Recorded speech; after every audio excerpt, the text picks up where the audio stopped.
83, 82, and 50. No! 11 comes next. 11 begins with an E, and E comes before F.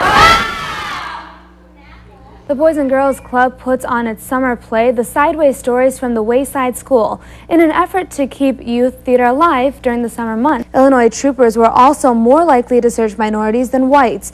Police agencies and activist groups say immediate action to reform isn't necessary, but some lawmakers are pushing for action.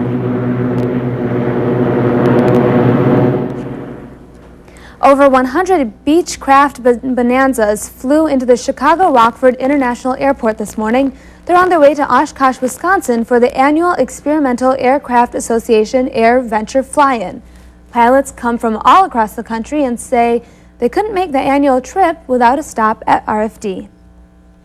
It's a big airport that can handle all of us, and it's 110 nautical miles away, which makes for a long enough flight for us to get all assembled in our formation, fly the route, make our approach and land. The Bonanzas to Oshkosh group currently holds the world record for the largest civilian formation. It was set back in 1995. But on their way to Wisconsin, one plane made an unexpected landing. Los Angeles pilot Kelly McBride reported engine problems after he took off.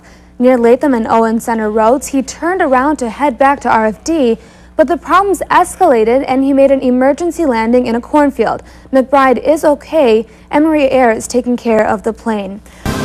The seventh and last book of J.K. Rowling's Harry Potter series is now in the hands of about 12 million Americans, but the Pottermania only extends so far. Government study shows children read less as they get older. It seems in a world dominated by technology, the intrigue of a good book is quickly losing ground. For most kids, a lot of action.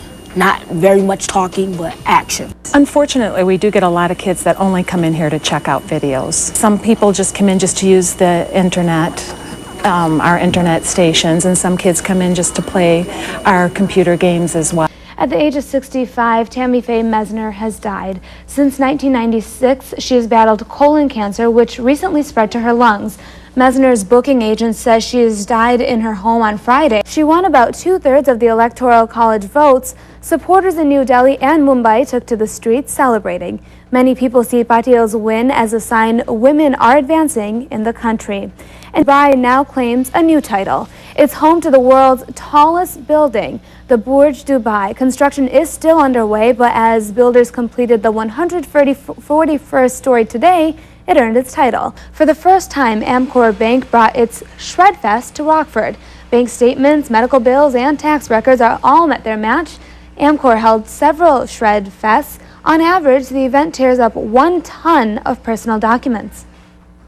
Identity theft is everywhere, so even if you're a senior or you're a teenager, you're liable to identity theft, and you want to protect yourself as best as possible. And visitors in New York might have strained their neck a little this weekend looking to the sky. It was a sight for sore eyes for this 32nd annual Wellsville Balloon Rally. Balloonists from all across the country, along with hundreds of spectators, showed up for the festival. This year's star? The Energizer Bunny. He measured in at 166 feet. There he is right there in height. It's the largest hot air balloon in the world. It's even taller than the Statue of Liberty. And he's still going and going.